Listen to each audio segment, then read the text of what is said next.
We'll begin here. The primary is less than a week away. Maine Secretary of State Shannon Bellows says she will not take part in any of the counting of votes. Bellows, of course, is running for governor as a Democrat. Chief Deputy Secretary of State Kate McBrien and Deputy Secretary of State Julie Flynn will be the ones supervising the tabulation.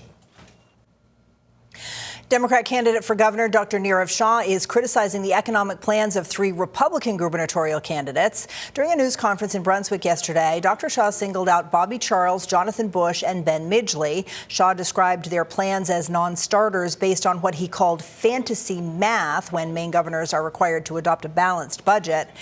He criticized Charles's proposal to eliminate the state income tax, Bush's proposal for a $1 billion tax cut on day one, and Midgley's lack of a plan to address the cost of living. And what we are seeing from Republicans who are running in this race are promises of massive tax cuts without specifying which services that vulnerable Mainers will be eliminated from receiving. That is not leadership. It is sloganeering and hiding the ball. Shah said the biggest part of the state budget is not wasteful, but is spent on services that people rely on, like schools, Maine Care, and aid to towns. Now, in response to Dr. Shah, Bobby Charles said, quote, Nirav Shah is desperate for attention. The truth is Shah and his party have raised taxes and spending to the point that Maine has become unaffordable, end quote. Ben Midgley posting on Facebook saying, the contrast couldn't be clearer. The Mills-Shah establishment defending failure versus a proven CEO focused on the results, end quote. The Post also said Midgley is holding a news conference in Lewiston later today and will respond further. And Jonathan Bush also responding, saying, quote, Shah helped Janet Mills run the state's economy and healthcare system into the ground. He is simply the wrong guy for the job. Those were his words. Bush is also criticizing current state policies like the new paid family medical leave program. He says they're harming businesses around Maine. Bush says state laws and regulations are making it harder for business owners to continue operating in this state.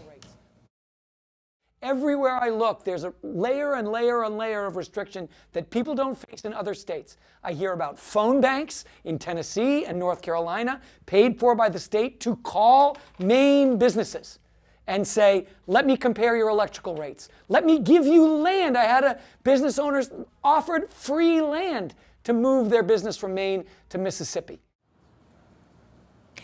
The CEO of Volk Packaging, where Bush was campaigning, says he doesn't plan to leave, but he thinks it's difficult to run a business here in Maine. He says he supports the next governor cutting back on certain regulations.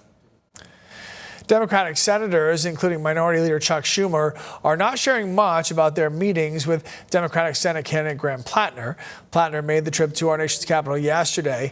That trip following some recent reporting that Plattner had sent sexually explicit messages to multiple women in the early stages of his marriage. A person familiar with the trip told NBC News that the trip was not related to those reports. Republican incumbent Senator Susan Collins, who could face Plattner in November, was asked what she thought of the reported messages. Senator Grant Plattner said that his text messages should be a private matter. Do you agree with that? I think it's a reflection of character. Meanwhile, Senate Minority Leader Chuck Schumer initially backed Governor Mills as his choice to take on Collins before she ended up suspending her campaign. Schumer repeatedly dodging questions about Plattner and Mills yesterday. Do you believe that Janet Mills should unsuspend her campaign? We're going to beat Susan Collins and take back the Senate. Last one. You have not said if you're still endorsing Graham Plattner. Are you still supporting Graham Plattner? As I said, I endorsed Graham Plattner. We're going to beat Susan Collins and take back the Senate. Thank you. Do you have any concerns? Now, Governor Mills, along with Plattner and David Costello, do all appear on the Maine Democratic primary ballot. And while Governor Mills did suspend her campaign in April, she has not submitted her withdrawal to the state. That means anybody who does vote for her, that vote would still be counted.